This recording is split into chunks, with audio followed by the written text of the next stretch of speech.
Meu nome é Átila e eu vou apresentar o projeto da disciplina de mineração de dados. E o título é Identificação de congestionamento a partir do posicionamento de táxis. Então, os congestionamentos fazem parte do cotidiano das pessoas que vivem em grandes cidades e são causados, sobretudo, pela infraestrutura urbana, não acompanha o crescimento do número de veículos, além dos acidentes que podem também causar os congestionamentos. De outra forma, as aplicações para dispositivos móveis têm surgido recentemente com o objetivo de auxiliar a locomoção nesses grandes centros.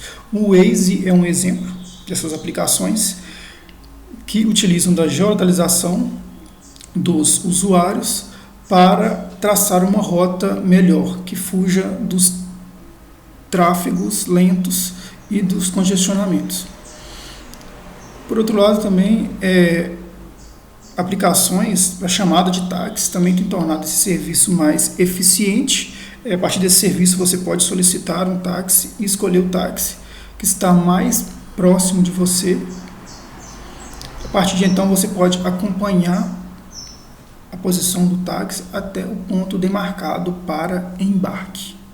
Então, essas aplicações geram uma grande quantidade de coordenadas e geolocalizações dos passageiros que podem auxiliar na identificação do tráfego.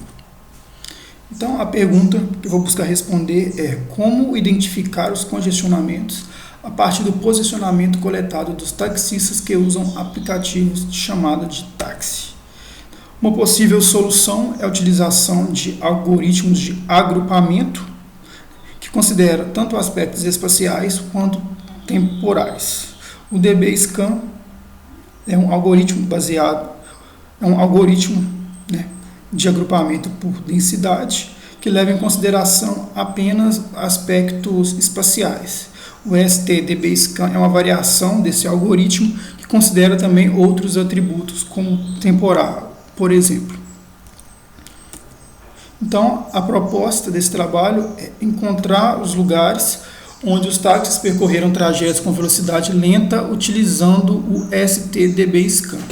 Outro ponto importante que deve ser considerado é onde o táxi ficou parado, porque o táxi ele pode estar esperando o passageiro embarcar, ou parado em um ponto de táxi, ou então em um semáforo, parado em um semáforo. E nesses casos devem ser desconsiderados como congestionamento. A base de dados utilizada foi a base de dados gerada por um aplicativo de chamada de táxi, o VadTaxi, que realizou a coleta no dia 17 de maio de 2016. Foram coletados mais de 500 mil posições dos táxis. O número de taxistas foi 653 taxistas distintos e a distância total percorrida por esses taxistas foi mais de 60 mil quilômetros. Vou falar um pouco sobre o ST-DB-Scan, que foi o algoritmo utilizado. Como eu disse, ele é baseado no DB-Scan e foi proposto por Bryant e Kut em 2007.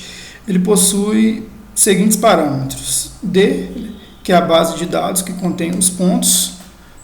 Esses pontos eles devem ser compostos por dois tipos de atributos, o atributo espacial e o não espacial. Esse não espacial pode ser tanto temperatura, cor, ou, nesse caso, o congestionamento será tempo. Então, o EPS1 é a distância máxima entre as coordenadas presentes em um grupo, ou seja, a distância máxima entre o core point e sua vizinhança, levando em consideração aspectos geográficos. EPS2 é a distância máxima que leva em consideração atributos não espaciais. Min points é a quantidade mínima de pontos dentro das distâncias EPS1 e EPS2, para considerar como um cluster. Ele deve ter uma distância mínima estipulado por EPS1 e EPS2. E delta epsilon é um valor de um limiar, que serve para definir se um elemento será incluído em um grupo já existente. Esse limiar ele faz o seguinte: ele calcula a partir da média entre os elementos de um grupo, ele calcula a diferença entre essa média e o valor do novo elemento a ser inserido no grupo. Se a diferença entre essa média e esse valor a ser inserido for menor do que delta epsilon, então ele será inserido no grupo. Esse parâmetro ele serve para que o grupo ele não seja degradado por inserção de novos elementos, porque ele mantenha com menor quantidade de ruídos. Então, esse foi o algoritmo proposto por Bright, e eu vou explicar ele detalhadamente. Como se pode observar, uma das principais diferenças aqui é a presença, para o DBSCAN comum, é a presença do EPS2, que é o atributo não espacial, e do delta epsilon. Então, primeiramente, para cada elemento presente na base que ainda não pertence a um grupo, ele vai recuperar os vizinhos desse elemento, levando em consideração o EPS1 e o EPS2, que são a distância máxima, levando em consideração a latitude e a longitude e o intervalo de tempo máximo. Então, ele vai verificar a quantidade de vizinhos retornados. Se a quantidade de vizinhos não for maior ou igual que a quantidade, que o valor de min points, então esse ponto será considerado um ruído. Por outro lado, se ele tiver a quantidade mínima de vizinhos, então ele vai criar um novo grupo, vai marcar todos os vizinhos de OI como pertencentes àquele grupo e vai inserir esses vizinhos em uma lista. E vai percorrer. Então, enquanto essa lista não estiver vazia, ele vai retirar um elemento, no caso aqui é uma pilha, ele vai tirar um elemento da pilha, vai recuperar os vizinhos desse elemento, assim como ele fez anteriormente, e vai verificar se esses vizinhos possuem quantidade mínima de pontos. Ou seja, vai verificar se os vizinhos dos vizinhos de OI possuem a quantidade mínima de pontos ao seu redor. Então, depois, se ele possui aquela quantidade mínima de pontos, então ele só vai inserir esse vizinho ao conjunto existente se esse vizinho ele não é marcado como ruído ou se ele não pertence a um grupo existente. Também ele vai analisar a distância entre a diferença, no caso, entre a média do grupo e o valor desse novo elemento. Se essa diferença for menor do que o delta epsilon, então esse novo elemento vai ser inserido ao grupo existente e ele também será inserido na pilha. Então, eu tive que fazer algumas modificações nesse algoritmo para identificar o congestionamento. A primeira modificação foi desconsiderar o delta epsilon. Fiz muitos testes e ele não foi muito eficiente. Varia bastante o valor do delta epsilon e não gerou bons agrupamentos. Então, eu removi esse delta epsilon. Os motivos, por não ter gerado bom agrupamento, é porque ele limitava o tamanho do grupo e o intervalo de tempo entre os pontos extremos do grupo. Isso não foi legal porque congestionamentos longos não eram identificados. Outra modificação foi mudar essa cláusula, a cláusula if. Ao invés de eu verificar se o ponto não está marcado como ruído ou ele não pertence a um grupo, eu substituí o ou pelo and. Porque o que ele fazia? Ele verificava se o ponto não é ruído e e se ele não for ruído, ele logo inseria na pilha. Ele não verificava a outra condição. E isso era ruim, porque inseria elementos repetidos que já pertenciam a outros grupos à pilha. E esse loop ficava infinito. Então eu mudei essa condição e esse problema foi resolvido. Outra questão importante que eu disse, para identificar o congestionamento, é encontrar os pontos de parada, ou seja, os pontos que o táxi ficou parado e ele não estava em congestionamento. Por exemplo, em semáforos, em pontos de táxi ou em pontos de embarque e desembarque. Outro problema também que está presente nesse domínio, né, é que o taxista pode pegar o smartphone e sair do carro a pé, com o aplicativo acionado. Como ele está andando em velocidade lenta para estar de carro, então aquilo pode ser classificado como um congestionamento. Então, após a identificação de todos os grupos pelo USTDB-SCAN, removeu-se aqueles grupos que possuíam a distância máxima entre os seus elementos menor que um limiar. Isso serve para eliminar os grupos pequenos. Calculou-se a distância, para cada grupo, calculou a distância entre todos os elementos e obteve-se a distância máxima.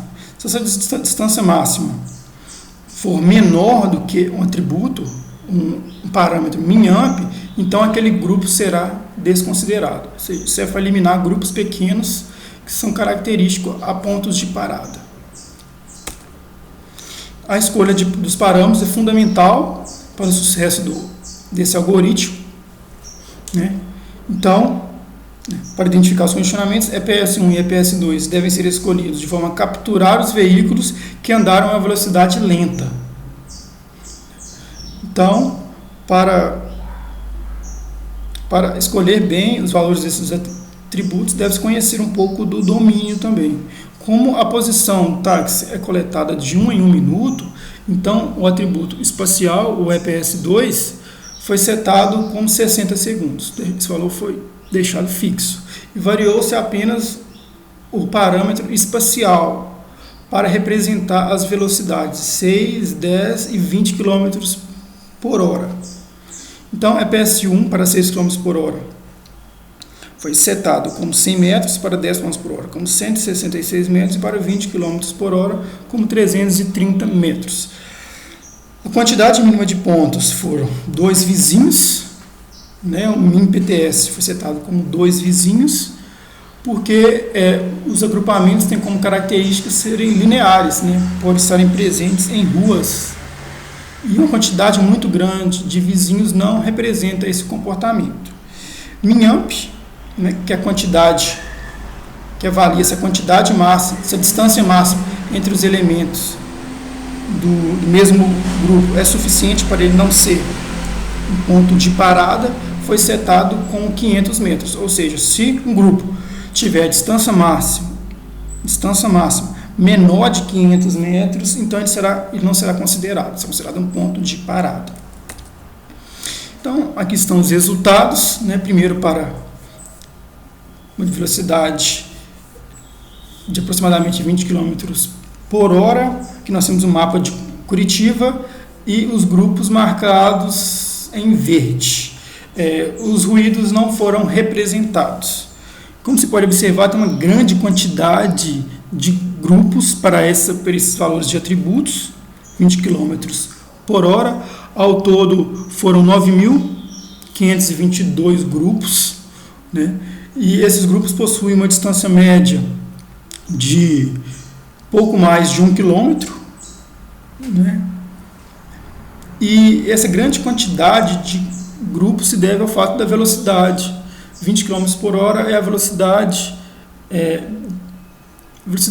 comum de muitas vias, né? De muitas vias lentas, tipicamente lentas das cidades. Então, observou-se uma grande quantidade de grupos para 20 km por hora. Então, reduzindo um pouco a velocidade para 10 km por hora, reduziu também a quantidade de grupos de cerca de quase 10 mil para 484 grupos, foi uma redução considerável, né? E também observou-se também um aumento da média da distância dos grupos, ou seja, os grupos são maiores a uma velocidade de 10 km por hora. Pode-se observar também uma grande concentração na região central de Curitiba, grande concentração de grupos nessa região, que é uma região tipicamente lenta, e para uma velocidade de apenas 6 km por hora foram encontrados 123 grupos. Os grupos são pequenos, grupos menores, né? A média da distância do grupo é pouco mais de 1 km de distância média daqueles grupos, e pode perceber também que os grupos estão bem mais definidos, né? Esses grupos, além dele poder ter sido gerado por tráfego lento, né? Ele pode representar também aquelas situações que eu disse, que o taxista pegou o smartphone, né, tirou do carro e, mesmo com o aplicativo acionado, ele saiu a pé do carro para ir almoçar, por exemplo. E isso pode ter sido registrado como congestionamento. Isso ressalta que a escolha dos atributos tem que ser muito bem planejada, né, de acordo com as características do domínio. As considerações finais é que o SDB Scan, aplicado a dados de posicionamento de tags, pode ser usado para identificar regiões de tráfego lento, né? Os parâmetros devem ser escolhidos cuidadosamente, devem ser levados em consideração o intervalo de tempo da coleta das posições e as características das vias e do domínio da aplicação. As características da via são bastante importantes, porque às vezes a via ela já tem um tráfego tipicamente lento e aquilo ali não pode ser considerado como congestionamento. E ao levar isso em consideração, o algoritmo vai ser muito mais eficiente, vai ser muito mais realista, né? Em compensação, o custo computacional será muito maior também. E os pontos de parada podem ser eliminados analisando a distância máxima entre os elementos dos grupos. Então, esse foi o meu trabalho de mineração. Muito obrigado.